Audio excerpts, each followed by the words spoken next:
সুপ্রিয় শিক্ষার্থী, আসসালামু আলাইকুম। আজকের এই পর্বে আমি তোমাদের জৈব রসায়নের যে সাজেশন বা জৈব রসায়ন থেকে তুমি কোন কোন টপিক পড়বা এই বিষয়টা নিয়ে আলোচনা করব। তো দেখো, নর্মালি জৈব রসায়নের প্রশ্ন প্যাটার্নটা কেমন হয়। জৈব রসায়ন থেকে 3 সেট প্রশ্ন আসে। তো 3 সেট প্রশ্নের মধ্যে একটা প্রশ্ন আসে বেনজিন থেকে, আরেকটা প্রশ্ন আসে তোমার কার্বনিল যৌগ, দ্যাট মিনস অ্যালডিহাইড আর কিটোন থেকে, এবং বাকি যে আরেকটা সিকিউ প্রশ্ন আছে, এই সিকিউ প্রশ্নটা বাকি যেই টপিকগুলো আছে, অবশিষ্ট টপিক মানে বেনজিন আর অ্যালডিহাইড বাদে বা কিটোন বাদে, নর্মালি ওই টপিকগুলো থেকে আরেক সেট প্রশ্ন আসে। তো আমরা আজকের পর্বে বলবো যে আসলে কি কোন কোন টপিকগুলো তুমি পড়ো। তো আমি সিরিয়ালি বলতে আসছি। প্রথমত, সমগোত্রীয় শ্রেণী কাকে বলে, কার্যকরী মূলক কাকে বলে, কার্যকরী মূলকগুলো জানবা, সমগোত্রীয় শ্রেণীর 4টা বৈশিষ্ট্য আছে, এগুলো পড়বা। তারপরে নামকরণ দেখবা। নামকরণের ক্ষেত্রে হাজারি নাকসারের বইটা দেখতে পারো, অক্ষরপত্র দেখতে পারো। এরপরে ব্যঞ্জন থেকে যে সৃজনশীল প্রশ্নটা আসে, এই প্রশ্নটা আনসার করার জন্য কি পড়বা। প্রথমে ব্যঞ্জনের 3টা প্রস্তুতি পড়বা। 3টে প্রস্তুতি কোন জায়গা থেকে? একটা হচ্ছে ফেনল থেকে, ফেনলের বিজারণ দ্বারা, ইথাইনের পলিমারকরণ দ্বারা, আর একটা হচ্ছে কি ডিকার্বক্সিলেশন বিক্রিয়া দ্বারা। ওই যে সোডিয়াম বেনজয়েডকে যদি তুমি সোডা লাইমের সাথে বিক্রিয়া করাও তাহলে কি হবে বলো তো? তাইলে ব্যঞ্জন তৈরি হবে। তো এই 3টা বিক্রিয়া পড়বা। এরপরে ব্যঞ্জনের কিছু বিক্রিয়া আছে, দেখবা যে ব্যঞ্জন 2টা বিক্রিয়া সাধারণত দেখায়। একটা হচ্ছে সংযোজন বিক্রিয়া, আরেকটা বিক্রিয়া হচ্ছে কি ইলেকট্রোফিলিক প্রতিস্থাপন বিক্রিয়া। তো সংযোজন বিক্রিয়া একটা হচ্ছে কি হাইড্রোজেনের সাথে সংযোজন, আর একটা হচ্ছে কি ক্লোরিনের সাথে সংযোজন। এই 2টা সংযোজন বিক্রিয়া পড়বে, এবং এই 2টা সংযোজন বিক্রিয়া দিয়ে কি প্রশ্ন আসতে পারে? দেখো, একটা প্রশ্ন আসতে পারে ব্যঞ্জনে 3টা পাই বন্ধন আছে, ব্যাখ্যা করো। ব্যঞ্জনে 3টা পাই বন্ধন আছে, কেমনে ব্যাখ্যা করো? দেখবা ব্যঞ্জন কি করে 3 মোল হাইড্রোজেনের সাথে সংযোজন বিক্রিয়া দেয়, আবার 3 মোল ক্লোরিনের সাথে সংযোজন বিক্রিয়া দেয়। যেহেতু ব্যঞ্জন 3 মোল হাইড্রোজেন ক্লোরিনের সাথে সংযোজন বিক্রিয়া দেয়, তার মানে ব্যঞ্জনে কয়টা পাই বন্ধন আছে? 3টা পাই বন্ধন আছে। প্রশ্নটা এরকম আসতে পারে যে ব্যঞ্জনে 3টি পাই বন্ধন আছে, ব্যাখ্যা করো, বা ব্যঞ্জন একটি অসম্পৃক্ত যৌগ, ব্যাখ্যা করো। তাহলে এই 2টা বিক্রিয়া দেখায় বলবো যে যেহেতু 3টা পাই বন্ধন 3 মোল হাইড্রোজেনের সাথে বিক্রিয়া করছে, তার মানে ব্যঞ্জনে 3টা পাই বন্ধন আছে এবং সেটা অসম্পৃক্ত যৌগ।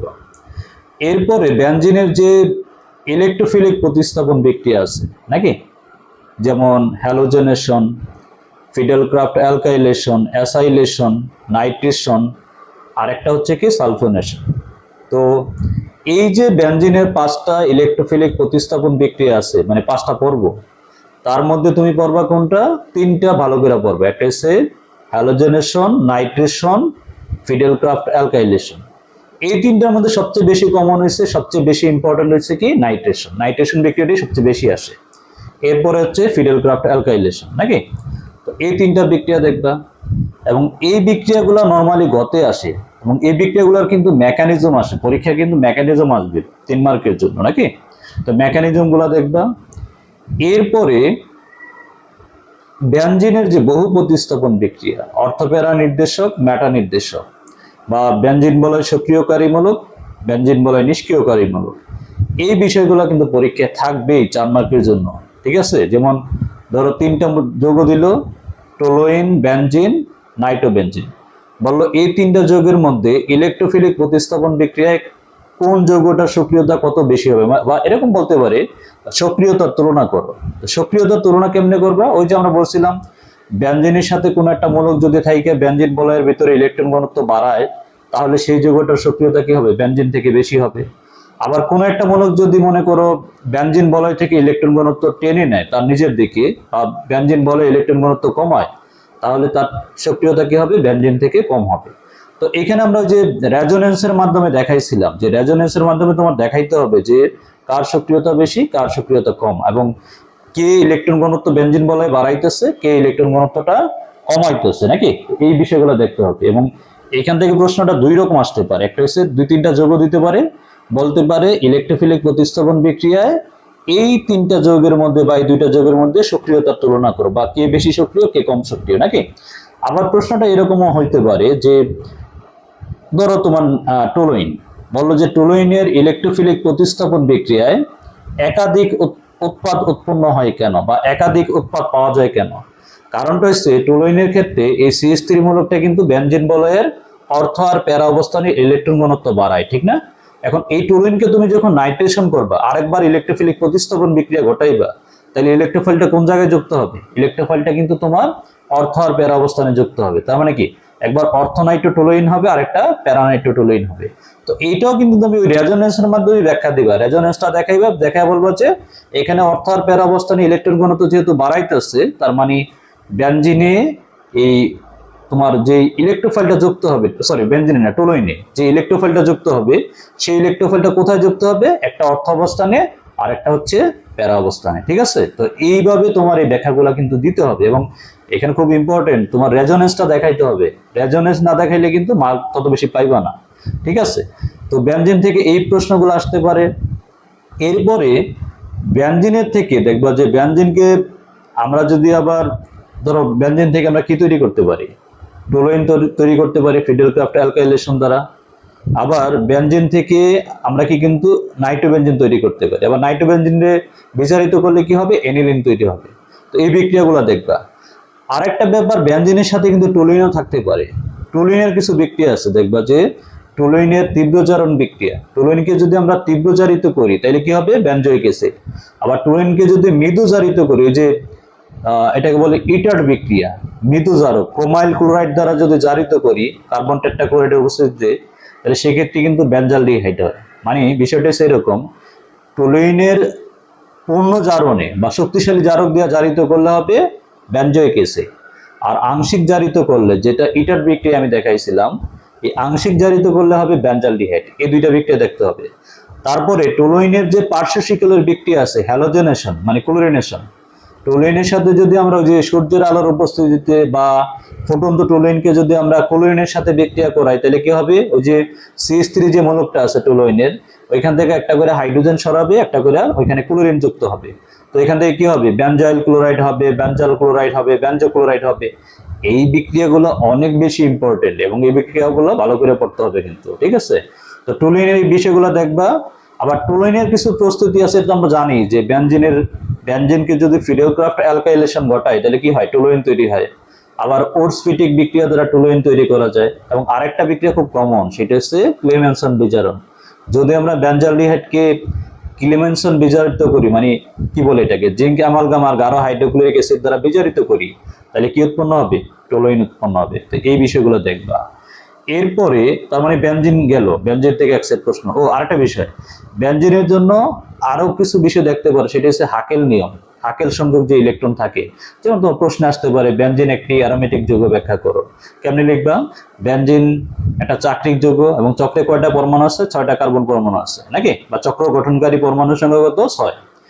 আবার বলতে পারে বেনজিন একান্তর দ্বিবন্ধন আছে। আবার বেনজিনের পায়ানবিক অরবিটালে কয়টা ইলেকট্রন আছে? পাই ইলেকট্রন আছে। 4n+2 সংখ্যক পাই ইলেকট্রন। n এর মান কত? 1, তাহলে 6টা হবে নাকি? তো এই ব্যাখ্যাগুলো আসতে পারে কিন্তু। ন্যাপথালিন একটি অ্যারোমেটিক যৌগ, অ্যানথ্রাসিন একটি অ্যারোমেটিক যৌগ, থিউরন একটি অ্যারোমেটিক যৌগ। এই বিষয়গুলো একটু দেখবা। ওকে, তাহলে এইটুকু পড়লে তুমি বেনজিন থেকে অ্যাকসেপ্ট প্রশ্ন আনসার করতে পারবা। এরপর হচ্ছে আরেকটা বিষয়, বেনজিনে আরেকটা প্রশ্ন আসতে পারে, অ্যানিলিন। সাধারণত অ্যানিলিনের যে NH2 মূলকটা আছে, এই NH2 মূলকটা কিন্তু অর্থপ্যারা নির্দেশক। কিন্তু এই অ্যানিলিনকে যখন তুমি নাইট্রেশন করবা, অ্যানিলিনের নাইট্রেশন করবা, ওই সময় কিন্তু নাইট্রো মূলকটা যুক্ত হওয়ার কথা ছিল কি? অর্থ আর প্যারা অবস্থানে। কিন্তু অ্যানিলিনের নাইট্রেশনে অর্থ প্যারা অবস্থানে যুক্ত হয় না। কোন জায়গায় যুক্ত হয়? মেটা অবস্থানে। কেন যুক্ত হবে? কারণটা হচ্ছে নাইট্রেশনের ক্ষেত্রে একটা সমস্যা আছে। নাইট্রেশনে যে H2 অ্যাসোবর ইউজ করে, অ্যাসিড ইউজ করে, ওই H+টা অ্যানিলিনের যে নাইট্রোজেন আছে লন পেয়ার NH2, ওই লন পেয়ারের সাথে যুক্ত হয়ে কি করে? ওটাকে NH3+ বানায় দেয়। মানে লন পেয়ারটা থাকে না, লন পেয়ার দিয়ে সে কি করে? H+ এর সাথে সন্নিবেশ বন্ধন গঠন করে। যেহেতু NH3+ হইতেছে, তার মানে এই NH3+টা কিন্তু ভিতরে ইলেকট্রন দিতে পারে না। ওটা কি করে? ভিতর থেকে ইলেকট্রনটা টেনে নেয়। এজন্য অ্যানিলিনের সকল ক্ষেত্রে তোমার কি হবে? অর্থপ্যারা উৎপাদ তৈরি হবে, কিন্তু নাইট্রেশনের ক্ষেত্রে কিন্তু অর্থপ্যারা অবস্থানে যুক্ত হবে না, মেটা অবস্থানে যুক্ত হবে। এই যে ব্যতিক্রম, এই ব্যতিক্রমটাই পরীক্ষা আসতে পারে। এরপরে দেখো, এরপরে হচ্ছে তোমার বেনজিনের টপিকটা গেল। এরপরে আমরা কার্বনিল যৌগ থেকে কি পড়বো? কার্বনিল যৌগ যে একটা এক্সের প্রশ্ন আসে সেটার জন্য সাধারণত অ্যালডিহাইড আর কিটোনের কিছু প্রস্তুতি আছে। যেমন দেখো, একটা প্রস্তুতি হচ্ছে কি, অ্যালকিনের যদি ওজনীকরণ করি তাহলে কি পাই? অ্যালডিহাইড আর কিটোন, নাকি? খুবই কমন বিক্রিয়া। অ্যালকিনের ওজনীকরণ বিক্রিয়া দিয়েই কিন্তু তোমার এখানকার যে উদ্দীপকটা আছে এই উদ্দীপকটা শুরু হয়, নাকি? তো অ্যালকিনের ওজনীকরণ বিক্রিয়া দেখবা। তারপরে অ্যালকাইনের সাথে যে পানির সংযোজন বিক্রিয়া, ওই যে ইথাইন বা প্রোপাইনের সাথে পানির সংযোজন বিক্রিয়া, 20% সালফিউরিক অ্যাসিড, 2% মার্কিউরিক সালফেট, ওইখানে কি হয়? কার্বনের যৌগ হয় না, অ্যালডিহাইড আর কিটোন হয়। শুধু ইথাইন থেকে কি হবে? ইথানল। আর বাকি সকল অ্যালকাইন থেকে কি হবে? কিটোন হবে। তো এই বিক্রিয়াটা দেখবে, এই প্রস্তুতিটা দেখবা। তারপরে আরেকটা বিক্রিয়া হচ্ছে রোজেনমুন বিজারণ। এই রোজেনমুন বিজারণ কিন্তু খুব কমন। রোজেনমুন বিজারণ দ্বারা আমরা কি করতে পারি? অ্যালডিহাইড তৈরি করতে পারি, তবে কিটোন তৈরি করা যায় না। তারপরে এরপরে হচ্ছে তোমার অ্যালডিহাইড কিটোন, নাকি? অ্যালডিহাইড কিটোনের আরো প্রস্তুতি আছে। যেমন আরেকটা প্রস্তুতি হচ্ছে তোমার, যেমন অ্যালকোহলকে যদি আমরা জারিত করি তাহলে আমরা কি পাই? অ্যালডিহাইড কিটোন পাই, নাকি? তো এটাও কিন্তু দেখতে পারো, অ্যালডিহাইড কিটোন যে প্রস্তুতি। এরপরে অ্যালডিহাইড কিটোনের বিক্রিয়া খুবই কমন। যেমন নামধারী যত বিক্রিয়া আছে খুবই কমন বিক্রিয়া কিন্তু। যেমন একটা বিক্রিয়া আছে কি, 1 নম্বর বিক্রিয়াটা কি পড়েছিলাম? নিউক্লিওফিলিক সংযোজন বিক্রিয়া। নিউক্লিওফিলিক সংযোজন বিক্রিয়া থেকে দেখো, একটা বিক্রিয়া থেকে কত ধরনের প্রশ্ন আসতে পারে। প্রথম প্রশ্ন হইতে পারে এরকম যে, কার্বন কার্বন দ্বিবন্ধন, অ্যালকিন কি বিক্রিয়া দেয়? ইলেকট্রোফিলিক সংযোজন বিক্রিয়া। কিন্তু কার্বন অক্সিজেন দ্বিবন্ধন বা কার্বনিল যৌগ অ্যালডিহাইড আর কিটোন কি দেখায়? নিউক্লিওফিলিক সংযোজন বিক্রিয়া। তো নিউক্লিওফিলিক সংযোজন বিক্রিয়া কেন দেখায় সেটা আগে বলছিলাম আমি তোমাদের, যে কার্বন আর অক্সিজেনের মধ্যে যে কার্বনিল মূলকটা আছে, কার্বন আর অক্সিজেনের মধ্যে যে দুইটা বন্ধন আছে, তার মধ্যে একটা হচ্ছে কি পাই বন্ধন আর একটা হচ্ছে সিগমা বন্ধন। তো অক্সিজেনের তড়িৎ ঋণাত্মকতা কি হবে? কার্বন থেকে বেশি হবে। এই বেশি হওয়ার কারণে কিন্তু পাই বন্ধনের দুইটা ইলেকট্রন কি করে? অক্সিজেন তার নিজের দিকে টেনে নেয়। এর জন্য অক্সিজেনটা কি হয়? আংশিক নেগেটিভ, আর কার্বনটা কি হয়? আংশিক পজিটিভ। তো এই কার্বনে যেহেতু আংশিক পজিটিভ চার্জ সৃষ্টি হয়, এই জন্য কার্বনিল যৌগগুলা বা অ্যালডিহাইড কিটোন কি দেখায়? নিউক্লিওফিলিক সংযোজন বিক্রিয়া। দেখো, কার্বনে যেহেতু ধনাত্মক চার্জ সৃষ্টি হয়েছে, এই ধনাত্মক চার্জের মধ্যে কে যুক্ত হবে? নিউক্লিওফাইল। নিউক্লিওফাইল মানে কি? নেগেটিভ, যে ইলেকট্রন দিতে পারে। তো কার্বনিল যৌগগুলা কি করে? নিউক্লিওফিলিক সংযোজন বিক্রিয়া কেন দেখায় এই ব্যাখ্যা চাইতে পারে। এরপরে এই নিউক্লিওফিলিক সংযোজন বিক্রিয়ার মেকানিজম আসতে পারে। যেমন তুমি ইথানল বা অ্যালডিহাইড কিটোনের সাথে তুমি HCN হাইড্রোজেন সায়ানাইড যুক্ত করলা, এই বিক্রিয়াটা কিন্তু তোমার কি? নিউক্লিওফিলিক সংযোজন বিক্রিয়া। এবং এই বিক্রিয়াটার মেকানিজম চাইতে পারে, তো মেকানিজম পড়তে হবে। তারপর এরকম বলতে পারে যে নিউক্লিওফিলিক সংযোজন বিক্রিয়ায় মনে করো মিথানল, ইথানল আর প্রোপানন, এই তিনটার মধ্যে সক্রিয়তা কার বেশি, এটাও কিন্তু পড়তে হবে। কারণটা হচ্ছে কি, মিথানল, ইথানল, প্রোপানন সবগুলো হচ্ছে কি? কার্বনিল যৌগ। এবং এই ক্ষেত্রে সক্রিয়তাটা কার বেশি হবে? সক্রিয়তার ক্ষেত্রে দেখবে হচ্ছে কার্বনের চার্জ যত বেশি হবে, ধনাত্মক চার্জ যত বেশি হবে, তার সক্রিয়তা তত বেশি হবে। যেমন মিথানলে দেখো, কার্বনের সাথে দুইটা হাইড্রোজেন আছে, বাট ইথানলে কিন্তু কার্বনিল কার্বনের সাথে একটা হাইড্রোজেন আর একটা অ্যালকাইল মূলক। আর আমরা জানি কি অ্যালকাইল মূলকটা ইলেকট্রন দান করে। তার মানে মিথানলের কার্বনের ধনাত্মক চার্জটা বেশি হবে, কিন্তু ইথানলে একটু কি হবে? কম হবে, কারণ এখানে একটা অ্যালকাইল মূলক আছে। আবার প্রোপাননের ক্ষেত্রে কার্বনিল কার্বনে কিন্তু দুইটা অ্যালকাইল মূলক আছে বা মিথাইল মূলক আছে। এই কারণে প্রোপাননের কার্বনিল কার্বনে কিন্তু ধনাত্মক চার্জটা আরো কম হবে। এই কারণে প্রোপাননের সক্রিয়তা ইথানল থেকেও কম হবে। ঠিক আছে, এই সক্রিয়তার তুলনা প্রতিবারই আসে পরীক্ষায়, এটা ভালো করে দেখবা। তবে নিউক্লিওফিলিক সংযোজন বিক্রিয়া গেল। এরপরে হচ্ছে কার্বনিল যৌগ। কার্বনিল যে ঘনীভবন বিক্রিয়া 2,4 ডাইনাইট্রোফিনাইল হাইড্রোজেনের সাথে বা 2,4 ডিএনপি এর সাথে। কার্বনিল যৌগগুলা 2,4 ডিএনপি এর সাথে বিক্রিয়া করে কি করে? হলুদ বা কমলা বর্ণের অদক্ষেপ পথ তৈরি করে, নাকি? ওই যে হাইড্রোজেনের। তো এই বিক্রিয়াটা কিন্তু আসতে পারে, অনেক জায়গায় আসে যে, বা এমসিকিউ তো আসে যে, এই 2,4 ডিএনপি কোন কাজে ব্যবহার করা হবে, কি কারণে, কি শনাক্তকরণ করতে ব্যবহৃত হয়? কার্বনিল যৌগ। এখানে অপশন কিন্তু তোমার অ্যালডিহাইডও হবে, কিটোনও হবে। মানে কার্বনিল যৌগ হইলেই সেটাকে আলাদা করতে আমরা কি ইউজ করব? মানে শনাক্তকরণে কি ইউজ করব? 2,4 ডিএনপি। তার মানে ঘনীভবন বিক্রিয়া করবো। এরপরে অ্যালডল ঘনীভবন বিক্রিয়া খুবই কমন, কেনিজার বিক্রিয়া খুবই কমন। অ্যালডল বিক্রিয়া কারা দেখাবে? যে সকল কার্বনিল যৌগের মধ্যে আলফা হাইড্রোজেন আছে তারা কি বিক্রিয়া দেখাবে? অ্যালডল বিক্রিয়া। এবং অ্যালডল বিক্রিয়ার মেকানিজম দেখবা। কেনিজার বিক্রিয়া কারা দেখাবে? যাদের মধ্যে, যে সকল কার্বনিল যৌগের মধ্যে আলফা হাইড্রোজেন নাই, তারা কি দেখাবে? কেনিজার বিক্রিয়া দেখাবে, নাকি? তো এই বিক্রিয়াগুলো দেখবা কেনিজারু বিক্রিয়াতে দেখবা যে একটা জারিত হয় আর একটা কি হয় বিজারিত হয়, এবং অ্যালডোল আর কেনিজারু বিক্রিয়াতে দেখবা একই যৌগের দুই মূল বিক্রিয়া করে। অ্যালডোল বিক্রিয়াতে ক্যাটালিস্ট কোনটা নিবা, লোগো সোডিয়াম হাইড্রোক্সাইড, আর কেনিজারু বিক্রিয়াতে ক্যাটালিস্ট কোনটা নিবা, গাঢ় সোডিয়াম হাইড্রোক্সাইড। তো এই বিক্রিয়াগুলো পড়বা। এরপরের বিক্রিয়াটা হচ্ছে হ্যালোফর্ম বিক্রিয়া। হ্যালোফর্ম বিক্রিয়া কারা দেখাবে? দেখো, হ্যালোফর্ম বিক্রিয়াটা দেখা যাচ্ছে যে সকল কার্বনিল যৌগের মধ্যে মিথাইল কার্বনিল মূলক বা Ac2 মূলক আছে, যে CH3CO, এই মূলকটা যাদের মধ্যে আছে তারা কি বিক্রিয়া দেখাবে? হ্যালোফর্ম বিক্রিয়া দেখাবে। এবং হ্যালোফর্ম বিক্রিয়া অ্যালকোহলও দেখায়। কোন অ্যালকোহল? যেই অ্যালকোহলকে জারিত করলে এই মিথাইল কার্বনিল বা অ্যাসিটোমূলক যুক্ত কার্বনিল যৌগ তৈরি হয়, তারা আবার কি দেখায়? হ্যালোফর্ম বিক্রিয়া। যেমন ইথানল দেখায়, প্রোপানল 2 দেখায়। এই দুইটা কিন্তু জারিত করলে আবার কি হবে? তোমার ইথানল হবে, প্রোপানন হবে। তো হ্যালোফর্ম বিক্রিয়া ভালো করে পড়বা। এরপরে আরেকটা বিক্রিয়া হচ্ছে ক্লেমেনসন বিজারণটা, আগেই বললাম, ক্লেমেনসন বিজারণ পড়বা। এরপর আরেকটা বিক্রিয়া হচ্ছে যে অ্যালডিহাইডকে তুমি কেমনে আলাদা করবা, অ্যালডিহাইড আর কিটোন কেমনে আলাদা করবা বা পার্থক্য তৈরি করবা। একটা হচ্ছে ফেলিং দ্রবণ পরীক্ষা, আর হচ্ছে কি টলেন বিকারক পরীক্ষা। খুবই কমন ফেলিং দ্রবণ টলেন বিকারক পরীক্ষা, এটা খুবই কমন। এবং এই যে আমি তোমাদের বললাম যে কার্বনিল যৌগগুলোর বিক্রিয়াগুলো বললাম, এখান থেকে কিন্তু মানে অলমোস্ট প্রতিবার এক সেট প্রশ্ন হয়। তো এইটা পড়লে আর বেনজিন পড়লে আশা করি তোমরা 2 সেট প্রশ্ন পাইবা, ঠিক আছে। এরপরে আরেক সেট প্রশ্নের জন্য কি কি পড়তে হবে বা এমসিকিউ তে ভালো করার জন্য আর কি কি পড়বা দেখো, আমি সিরিয়ালি বলে যাই। যেমন অ্যালকেন থেকে অ্যালকেনের কয়েকটা প্রস্তুতি আছে, যেমন আগেই বলছি তোমাদের ক্লেমেনসন বিজারণ, ডিকার্বক্সিলেশন বিক্রিয়া, তারপর হচ্ছে কি বলতো ডিকার্বক্সিলেশন বিক্রিয়া, তারপর হচ্ছে ওর্স বিক্রিয়া।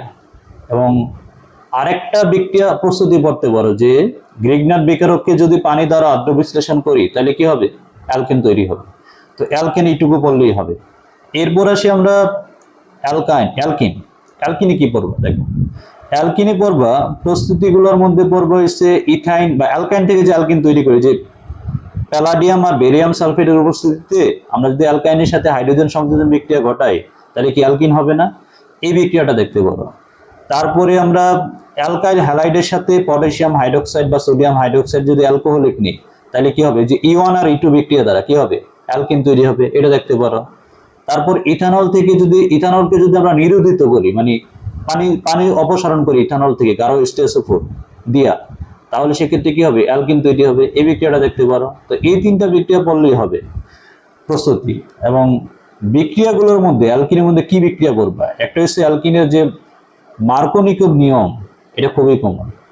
মার্কোনিকভ নিয়ম আবার বিপরীত মার্কোনিকভ নিয়ম, এই দুইটাই ভালো করে পড়বা, ঠিক আছে। এবং দুইটা মেকানিজম পড়বা। আচ্ছা, মেকানিজম ভালো করে পড়বা। এরপরে অ্যালকিনের ওজনীকরণটা আগেই বলছি, যে ওই যে অ্যালডিহাইড কিটোনের প্রস্তুতির মধ্যে অ্যালকিনের ওজনীকরণ পড়বা। অ্যালকিনের যে দুইটা শনাক্তকারী পরীক্ষা আছে, অসম্পৃক্ততার পরীক্ষা, বেয়ার পরীক্ষা, আর একটা হচ্ছে কি বলতো, আর একটা হচ্ছে ব্রোমিন দ্রবণ পরীক্ষা, এই দুটো ভালো করে পড়বা। এরপরে অ্যালকিনের পলিমারকরণ বিক্রিয়াতে সবগুলা দেখা লাগবে না, তুমি পলিমারকরণ বিক্রিয়াতে একটা হচ্ছে পলিপ্রোপিন তৈরি, পিভিসি তৈরি, আর একটা হচ্ছে ট্যাফলন তৈরি, এই 3টা ভালো করে পড়বা, ঠিক আছে। এগুলা পড়লে মোটামুটি তুমি অ্যালকিনটা কভার হয়ে যাবে।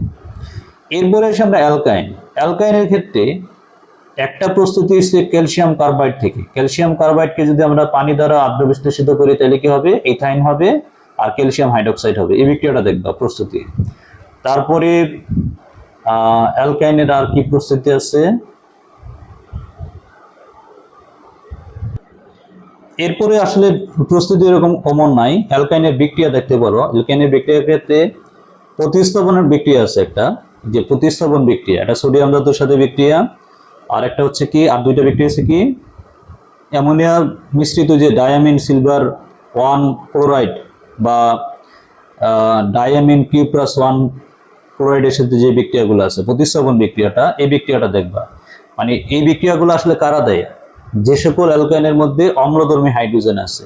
এবং অম্লধর্মী হাইড্রোজেন মানে কি? অ্যালকাইনের ত্রিবন্ধনের কার্বনের সাথে যদি কোনো হাইড্রোজেন থাকে তাহলে সেই হাইড্রোজেনটার নাম হচ্ছে কি? অম্লধর্মী হাইড্রোজেন। এবং অম্লধর্মী হাইড্রোজেন থাকলে কিন্তু প্রতিস্থাপন বিক্রিয়া দেখাবে। এবং এই বিক্রিয়াটা কেমনে প্রশ্ন আসতে পারে, যেমন বলতে পারে তোমার বিউটাইন 1 আর বিউটাইন 2, এই দুইটাকে কিভাবে তুমি পার্থক্য সূচক পরীক্ষা করবা বা এই দুইটাকে কেমনে আলাদা করবা। বিউটেন 1 এর মধ্যে কিন্তু তোমার কি আছে, অম্লধর্মী হাইড্রোজেন আছে, বাট বিউটেন 2 এর মধ্যে কিন্তু নাই।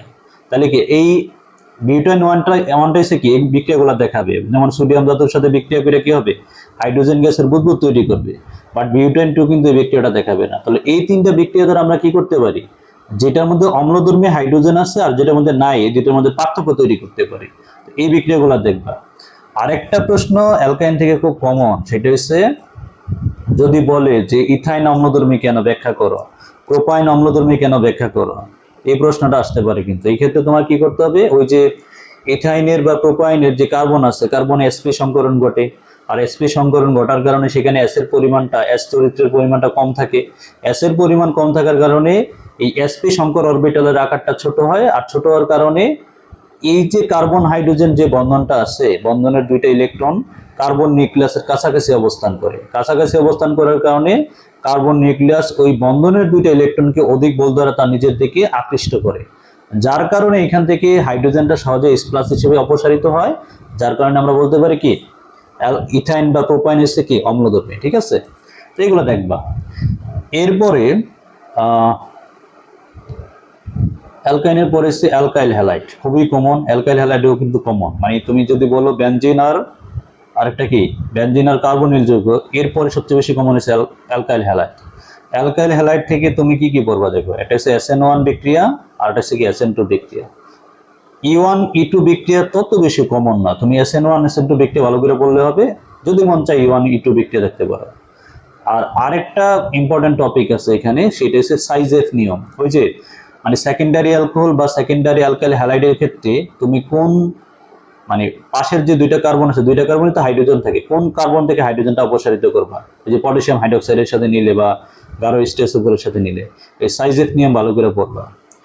অ্যালকাইল হ্যালাইডের মধ্যে এরপরে ডিডিটি প্রস্তুতি পড়তে পারো, বা ডিডিটি কাকে বলে, ক্লোরোফর্ম কি, ক্লোরোফর্ম কেন রঙিন বোতলে সংরক্ষণ করা হয়, ক্লোরোফর্ম কিভাবে বিশুদ্ধ রাখা যায়, বা ক্লোরোফর্ম সূর্যের আলোর মধ্যে রাখলে কি হয়, কি পরিবর্তন হয় নাকি, বা ক্লোরোফর্ম কিভাবে সংরক্ষণ করা হয়, বিশুদ্ধতার পরীক্ষাটা কেমনে করা হয়, এগুলো দেখবা। আচ্ছা, ক্লোরোফর্ম থেকে তারপরে এসে ওই যে কার্বনিক গ্যাস কেমনে তৈরি করি, গাঢ় নাইট্রিক অ্যাসিড নিলে কি হয়, কার্বনিক গ্যাস তৈরি হয় নাকি, এই বিষয়গুলো দেখবা। এরপরে অ্যালকাইল হ্যালাইডের পরে অ্যালকোহল। অ্যালকোহল থেকে দেখো শনাক্তকারী পরীক্ষা কিন্তু খুবই কমন। অ্যালকোহল থেকে পড়বা যে আমরা কিভাবে 1 ডিগ্রি 2 ডিগ্রি 3 ডিগ্রি অ্যালকোহল তৈরি করতে পারি। কেমনে তৈরি করব মনে আছে, কার্বনিল যৌগের সাথে যদি আমরা গ্রিগনাট বিকারক নিই তাহলে কি হবে, 1 ডিগ্রি 2 ডিগ্রি 3 ডিগ্রি অ্যালকোহল তৈরি হবে। যেমন গ্রিগনাট বিকারকের সাথে যদি আমরা মিথানল নিই, অ্যালডিহাইডের প্রথম সদস্য, তাহলে কি হবে 1 ডিগ্রি অ্যালকোহল। গ্রিগনাট বিকারকের সাথে যদি আমরা মিথানল ব্যতীত যে কোনো অ্যালডিহাইড নিই তাহলে কত ডিগ্রি অ্যালকোহল হবে, 2 ডিগ্রি অ্যালকোহল। আর গ্রিগনাট বিকারকের সাথে যদি আমরা কিটোন নেই, যেমন প্রোপানন, তাহলে কত ডিগ্রি অ্যালকোহল হবে, 3 ডিগ্রি অ্যালকোহল। তো এই তিনটা প্রস্তুতি পড়বা। তারপর অ্যালকোহলকে আমরা কেমনে তৈরি করতে পারি, অ্যালডিহাইডকে বিচারিত করলে কি পাই, অ্যালকোহল তৈরি পাই, মানে অ্যালডিহাইডকে বিচারিত করলে তার মানে কি কার্বনিল যৌগকে বিচারিত করলে অ্যালকোহল পাওয়া যায়। যেমন অ্যালডিহাইডকে বিচারিত করলে 1 ডিগ্রি অ্যালকোহল, আর কিটোনকে বিচারিত করলে 2 ডিগ্রি অ্যালকোহল, এই বিক্রিয়াটা দেখতে পারো। এরপরে অ্যালকোহলের আরো কিছু বিষয় আছে, যেমন ওই যে আমরা এস্টার্স বা শ্বেতসার থেকে আমরা কি করছি, ইথানল তৈরি করছিলাম না, এটা দেখবো যে ইথানল, যেমন এস্টার্সের সাথে আমরা প্রথমে কি করছি, এই ইস্টের গুঁড়া নিয়েছিলাম, তারপরে ওই যে আলু সিদ্ধ করে, এটা দেখবে এই বিক্রিয়াগুলো দরকার আছে। এখান থেকে রেকটিফাইড স্পিরিট কাকে বলে, তারপরে অ্যাবসোলিউটেড অ্যালকোহল কাকে বলে, পাওয়ার অ্যালকোহল কাকে বলে, মিথিলেটেড স্পিরিট কাকে বলে, ঠিক আছে। বা ওই যে আমরা ইস্টের গুঁড়া নিলে দুইটা এনজাইম বের হয়, একটা জাইমেস আর একটা কি, আর এটা হচ্ছে তোমার জাইমেস আর এটা হচ্ছে ম্যালটেজ। আবার মল্টের গুঁড়া থেকে কি হয়, ম্যালটেজ ডায়াস্টেজ বের হয়। এইগুলো একটু ভালো করে পড়বা, কিন্তু এগুলো কিন্তু এমসিকিউতে থাকতে পারে। এরপরে অ্যালকোহলের বিক্রিয়ার মধ্যে সাধারণত তুমি এই দুই তিনটা বিক্রিয়া দেখবা। একটা হচ্ছে অ্যালকোহলের যে শনাক্তকারী পরীক্ষা, অ্যালকোহলটাকে কিভাবে শনাক্তকরণ করি, সোডিয়াম ধাতু দিলে অ্যালকোহলের মধ্যে কি হবে, হাইড্রোজেন গ্যাসের বুদবুদ তৈরি হবে, এই একটা পদ্ধতি। আর হচ্ছে অ্যালকোহলের মধ্যে আমরা প্রথমে কি নিব, PCl5 নিব। PCl5 নিলে কি হবে, HCl তৈরি হবে, এবং সেখানে আমরা আবার কি নিব, একটা কাচদণ্ডের মধ্যে NH3 সিক্ত করে বা অ্যামোনিয়া নিব। অ্যামোনিয়া নিলে কি হবে, সাদা ধোঁয়া তৈরি হবে। তো এই দুইটা পরীক্ষা দিয়ে আমরা কি করি, অ্যালকোহলটা শনাক্তকরণ করি। এটা হচ্ছে সোডিয়াম ধাতু আর এটা হচ্ছে কি PCl5 সহ পরীক্ষা। এই দুইটা পরীক্ষা ভালো করে পড়বা। তারপরে হচ্ছে সবচেয়ে বেশি কমন যেটা, সেটা হচ্ছে 1 ডিগ্রি 2 ডিগ্রি 3 ডিগ্রি অ্যালকোহল কেমনে আলাদা করবো। ওই যে লোকাস বিকারকের সাথে বিক্রিয়া, 3 ডিগ্রি অ্যালকোহল কি করবে, লোকাস বিকারকের সাথে তাৎক্ষণিকভাবে সাদা উদ্দক্ষেপ তৈরি করবে। 2 ডিগ্রি কি করবে, 5 থেকে 10 মিনিটে তৈরি করবে। আর 1 ডিগ্রি সাধারণ তাপমাত্রা আসলে কোনো বিক্রিয়া করে না, কিন্তু তাপমাত্রা যদি বাড়ায় উচ্চ তাপমাত্রায় সেটা কি করে, তৈলাক্ত স্তর তৈরি করে। তাহলে এই বিক্রিয়াগুলো কিন্তু দেখবা। এরপরে অ্যালকোহলের জারণ বিক্রিয়া, তো আগেই বলছে অ্যালকোহলকে জারিত করলে অ্যালডিহাইড কিটোন পাওয়া যায়, দেখতে পারো। তাহলে অ্যালকোহল গেল। এরপরে অ্যালডিহাইড বলছি জৈব অ্যাসিড। জৈব অ্যাসিডে কি পড়বা দেখো, জৈব অ্যাসিডে নরমালি প্রস্তুতির মধ্যে পড়বা হচ্ছে, আমরা যদি অ্যালডিহাইড কিটোনটা জারিত করি তাহলে আমরা জানি জৈব অ্যাসিড তৈরি হবে, এটা দেখতে পারো। তারপরে যেটা খুবই কমন সেটা হচ্ছে অ্যালকাইল সায়ানাইড। অ্যালকাইল সায়ানাইডকে যদি আমরা মানে কি বলে আর্দ্র বিশ্লেষণ করি অম্লীয় পানি দ্বারা, তাহলে সবসময় CN-টা কি হবে, COOH হবে, মানে অ্যাসিড হয়ে যাবে আর NH3 উৎপন্ন করবে। এই প্রস্তুতিটা কিন্তু পড়বা। অ্যালকাইল সায়ানাইডকে যখনই আমরা পানি দ্বারা আর্দ্র বিশ্লেষণ করবো অম্লীয় পানি দ্বারা, কি হবে, অ্যাসিড হবে আর অ্যামোনিয়া গ্যাস তৈরি হবে। এই প্রস্তুতিটা পড়বা। এরপরে গ্রিগনার বিকারক আর কার্বন ডাইঅক্সাইড বিক্রিয়া করে কি হবে, জৈব অ্যাসিড তৈরি হবে, এটাও পড়তে পারো। আর জৈব অ্যাসিডের বিক্রিয়ার মধ্যে যেগুলো বলবো সেগুলো আগেই পড়ছো তুমি, ডিকার্বক্সিলেশন বিক্রিয়া পড়ছো নাকি। তারপরে জৈব অ্যাসিডের আর কি বিক্রিয়া, আরেকটা হচ্ছে জৈব অ্যাসিডের যে শনাক্তকারী পরীক্ষা, মানে অ্যাসিডকে তুমি কেমন শনাক্তকরণ করবা। ওই যে সোডিয়াম বাইকার্বনেট নিতে হবে। বাইকার্বনেট নিলে কি হবে, হাইড্রোজেন গ্যাসের বুদবুদ তৈরি হবে, এবং বুদবুদ তৈরি হওয়ার পরে সেখানে কি করবো তোমরা বলো তো, বুদবুদ তৈরি হওয়ার পরে সেখানে কিন্তু ওই যে কি বলে চুনের পানি যোগ করতে হবে। চুনের পানি যোগ করলে যদি গোলাটে হয়ে যায় তার মানে কি, এটা হচ্ছে জৈব অ্যাসিড। তো জৈব অ্যাসিডের শনাক্তকারী পরীক্ষা পড়বা নাকি। এরপর জৈব অ্যাসিড থেকে আরেকটা প্রশ্ন আছে, মিথানোয়িক অ্যাসিড। এই মিথানোয়িক অ্যাসিডে কিন্তু একই সাথে অ্যাসিড মূলকও আছে, অ্যালডিহাইড মূলক আছে। তার মানে মিথানোয়িক অ্যাসিডটা কিন্তু একই সাথে অ্যাসিড এবং অ্যালডিহাইড মানে কি, বিজারক হিসেবে আচরণ করে। তো প্রশ্নটা এরকম আসতে পারে, মিথানোয়িক অ্যাসিড একই সাথে অ্যালডিহাইড মানে বিজারক ও অ্যাসিড হিসেবে আচরণ করে, ব্যাখ্যা করো। তাই প্রশ্নটা কিন্তু আনসার করতে হবে নাকি। আচ্ছা, তাহলে অ্যাসিড গেল। আরেকটা ব্যাপার, অ্যাসিডের ব্যাখ্যা আসতে পারে, ব্যাখ্যামূলক একটা প্রশ্ন আসতে পারে, যে বলতে পারে মিথানোয়িক ইথানোয়িক অ্যাসিড বা ক্লোরো ইথানোয়িক অ্যাসিড বা ডাইক্লোরো ইথানোয়িক অ্যাসিড, এই অ্যাসিডগুলোর মধ্যে কোনটা বেশি শক্তিশালী, কোনটা দুর্বল, অ্যাসিডের শক্তিমাত্রার তুলনা। সেক্ষেত্রে আমরা দেখবো কি, ওই যে কার্বনে কি হবে, যদি আমরা অ্যালকাইল মূলক যুক্ত করি, এখানে কার্বনে কি করে, ইলেকট্রন দান করে, যার কারণে শক্তি কমে যায়। মানে এই তুলনাগুলো পড়বা, শক্তির তুলনা। আচ্ছা, এরপরে অ্যাসিড গেল। এরপর হচ্ছে তোমার এমিন থেকে কি বলবো, এমিনের প্রস্তুতির মধ্যে দেখবা খুবই কমন দুইটা বিক্রিয়া। একটা হচ্ছে কি হফম্যান ক্ষুদ্রাংশকরণ বিক্রিয়া, খুবই কমন বিক্রিয়া। মানে এটাকে কি বলে, অ্যাসিড অ্যামাইডকে যদি আমরা ব্রোমিন আর পটাশিয়াম হাইড্রোক্সাইডের সাথে বিক্রিয়া করি অথবা সোডিয়াম হাইড্রোক্সাইডের সাথে, মাঝখান থেকে অ্যাসিড অ্যামাইডের কি হয়, কার্বনিল মূলকটা অপসারিত হয়ে যায়, মানে সরে যায়, কমে যায়। এই জন্য এই বিক্রিয়াটার নাম হচ্ছে কি হফম্যান ক্ষুদ্রাংশকরণ বিক্রিয়া। এবং এই বিক্রিয়া দ্বারা আমরা কি করতে পারি, এমিন মানে এলিফিটিক নিলে এমিন 1 ডিগ্রি এমিন তৈরি করব, আর অ্যারোমেটিক নিলে কি হবে, এনিলিন তৈরি হবে। তাহলে এই বিক্রিয়াটা দেখতে হবে। তারপরে হচ্ছে যদি আমরা অ্যালকাইল সায়ানাইড বা অ্যালকাইল আইসোসায়ানাইডকে বিজারিত করি ওই যে শুষ্ক ইথার আর লিথিয়াম অ্যালুমিনিয়াম হাইড্রাইড দ্বারা, তাহলে সেক্ষেত্রে কি হবে, এমিন তৈরি হবে নাকি। এগুলো একটু দেখবা প্রস্তুতিগুলো। এরপরে এমিনের যে বিক্রিয়াগুলো আছে, এমিনের বিক্রিয়াতে কি করবা, একটা হচ্ছে এমিনের বিক্রিয়াতে কার্বিল এমিন বিক্রিয়া। কার্বিল এমিন বিক্রিয়া দ্বারা আমরা কি করি, 1 ডিগ্রি এমিন শনাক্তকরণ করি। মানে তোমার যদি পরীক্ষায় আসে যে মিথাইল এমিন কিভাবে শনাক্তকরণ করবা, মিথাইল এমিন তো 1 ডিগ্রি এমিন, বা এনিলিন কিভাবে শনাক্তকরণ করবা, এটা কিন্তু 1 ডিগ্রি এমিন মানে অ্যারোমেটিক। আবার যদি বলে ক্লোরোফর্ম কিভাবে শনাক্তকরণ করবা, এই তিনটা শনাক্তকরণই কিন্তু কার্বিল এমিন পরীক্ষা দ্বারা করি। এবং কার্বিল এমিন পরীক্ষার মধ্যে আমরা কি নেই, একটা 1 ডিগ্রি এমিন নেই, সেটার সাথে ক্লোরোফর্ম নেই, আর কি নেই, সোডিয়াম হাইড্রোক্সাইড অথবা পটাশিয়াম হাইড্রোক্সাইড নিলে একটা কি হবে, দুর্গন্ধ তৈরি হবে। এবং দুর্গন্ধ পাইলে বুঝতে হবে কি এটা 1 ডিগ্রি এমিন অথবা এটা ক্লোরোফর্ম, এখানে ক্লোরোফর্ম আছে। তো এই পরীক্ষাটা পড়বা। তারপর হচ্ছে 1 ডিগ্রি 2 ডিগ্রি 3 ডিগ্রি এমিন কেমন আলাদা করি, ওই যে নাইট্রাস অ্যাসিড নেই, নাইট্রাস অ্যাসিড নিলে কি হবে, এই সোডিয়াম নাইট্রাইট আর হচ্ছে HCl এর মিশ্রণ, যেখান থেকে কি তৈরি হবে, নাইট্রাস অ্যাসিড, এবং নাইট্রাস অ্যাসিডটা 1-ডিগ্রামিনের সাথে বিক্রিয়া করে কি তৈরি করে, নাইট্রোজেন গ্যাসের বুদবুদ। 2-ডিগ্রামিন কি করে, নাইট্রাস অ্যাসিডের সাথে বিক্রিয়া করে তোমার ওই যে হলুদ হলুদ বর্ণের বা রঙিন একটা যৌগ তৈরি করে, নাকি নাইট্রোসামিন তৈরি করে। 3-ডিগ্রামিনের ক্ষেত্রে কি হয়, ওই নাইট্রাস অ্যাসিডের সাথে বিক্রিয়া করে পানিতে দ্রবণীয় হয়ে যায়। তাহলে এই পরীক্ষা দ্বারা কিন্তু আমরা 1 ডিগ্রি 2-ডিগ্রামিন আলাদা করতে পারি, 3-ডিগ্রামিন। এই বিক্রিয়াটা বলবা। তারপরে এসে ডায়াজকরণ বিক্রিয়া, মানে আমরা যদি এনিলিনের সাথে তোমার সোডিয়াম নাইট্রেট আর হাইড্রোক্লোরিক অ্যাসিড মানে মিশ্রিত করি, তাহলে কি হবে, বেনজিন ডায়াজিনাম লবণ হবে। এবং এই বিক্রিয়াটার নাম হচ্ছে কি ডায়াজকরণ বিক্রিয়া, এবং তাপমাত্রাটা কত, 0 থেকে 5 ডিগ্রি সেন্টিগ্রেড। এই বিক্রিয়াটা দেখবা, ঠিক আছে। তারপর হচ্ছে আর একটা বিক্রিয়া আছে যোগলায়ন বা কাপলিং বিক্রিয়া। ওই যে আমরা যদি অ্যামিনের সাথে ফেনল নেই,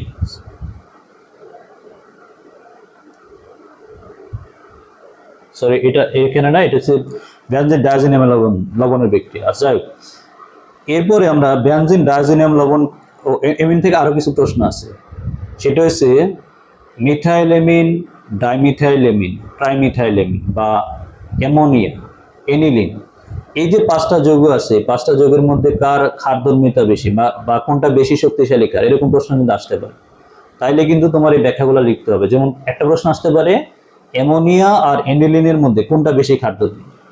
অ্যামোনিয়া বেশি ক্ষারধর্মী, কেন? কারণ এনিলিনের যে নাইট্রোজেন আছে, নাইট্রোজেনের 2টা লন পেয়ার কিন্তু বেনজিন বলয়ে রেজোনেন্সে অংশগ্রহণ করে, যার কারণে নাইট্রোজেনের উপর কি হয়, ধনাত্মক চার্জ তৈরি হয়। এই কারণে এনিলিনের ক্ষারধর্মিতা কি হয়, অ্যামোনিয়া থেকে কম হয়। আবার যদি এরকম বলে যে অ্যামোনিয়া আর মিথাইলেমিনের মধ্যে কোনটা বেশি ক্ষারধর্মী, তাহলে সেক্ষেত্রে কিন্তু মিথাইলেমিন বেশি হবে, কারণ CH3 আবার কি করে, নাইট্রোজেনের উপর ইলেকট্রন দান করে।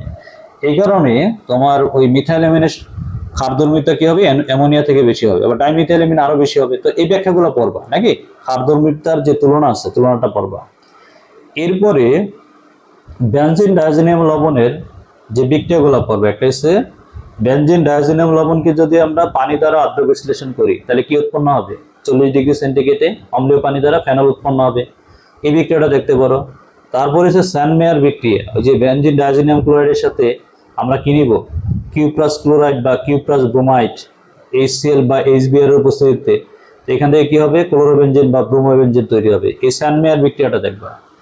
এবং এরপরে তোমরা বেনজিন ডায়াজিনাম লবণের আরেকটা বিক্রিয়া আছে, কাপলিং বিক্রিয়া। বেনজিন ডায়াজিনাম লবণ আর ফেনল বিক্রিয়া করে কি হয়, হলুদ বা কমলা বর্ণের প্যারা হাইড্রোক্সি অ্যাজোবেনজিন তৈরি করে, যোগলায়ন বিক্রিয়া।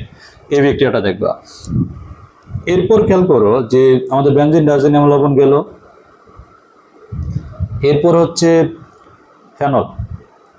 ফেনল থেকে কি করবো দেখো, ফেনলের শনাক্তকারী পরীক্ষাগুলো খুবই কম। একটা হচ্ছে তোমার ওই যে ফেরিক ক্লোরাইড নিলে বেগুনি বর্ণের দ্রবণ উৎপন্ন হয়, আর একটা হচ্ছে কি ব্রোমিন পানি নিবা, ব্রোমিন পানি নিলে কি হবে, 2,4,6 ট্রাইব্রোমো ফেনলের হলদে সাদাও দেখতে পড়ে। তাহলে এই 2টা পরীক্ষা পড়বা। তারপরে ফেনলের কিছু প্রস্তুতি আছে, দেখবা যে ওই যে কিউমিন পদ্ধতি আর হচ্ছে কি ডাও পদ্ধতি, এই 2টা দেখবা। তারপরে যে একটু আগে বললাম যে বেনজিন ডায়াজিনাম লবণকে যদি অম্লীয় পানি দ্বারা আদ্র বিশ্লেষণ করি, তাহলে কি উৎপন্ন হবে, ফেনল উৎপন্ন হবে। এই বিক্রিয়াটা কিন্তু দেখতে পারো। তো এই বিক্রিয়াগুলো দেখবা। এরপরে ফেনল অম্লধর্মী কেন ব্যাখ্যা করো, ওই যে রেজোনেন্সের মাধ্যমে ব্যাখ্যা করতে হবে। কারণ ফেনলে অক্সিজেনের ওই যে ওয়েস্টটা যে আছে, অক্সিজেনের তড়িৎ ঋণাত্মকতা কি হাইড্রোজেন থেকে বেশি। অক্সিজেন আর হাইড্রোজেনের মাঝখানে যে বন্ধনটা আছে, এই বন্ধনটাকে অক্সিজেন অধিক বল দ্বারা তার নিজের দিকে টেনে নেয়, আর হাইড্রোজেনটা H+ হিসেবে অপসারিত হয়, নাকি। এই ব্যাখ্যাগুলো পড়বা। এরপরে ফেনলের নাইট্রেশন বিক্রিয়া দেখবো, যে গাঢ় নাইট্রেশন করলে কি হবে, যে পিক্রিক অ্যাসিড তৈরি হবে, 2,4,6 ডাইনাইট্রোফেনল। তো এটা পড়তে হবে। এরপরে ফেনল থেকে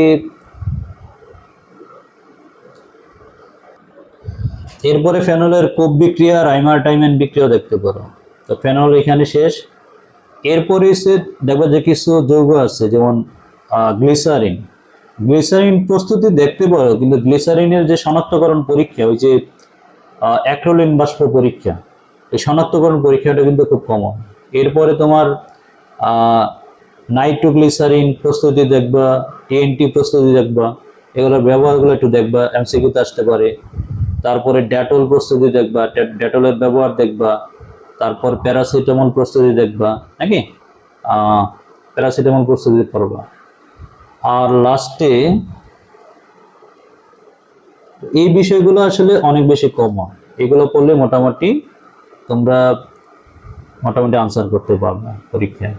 জৈব রসায়ন এগুলো পড়লে মোটামুটি কভার হয়ে যাবে আশা করি।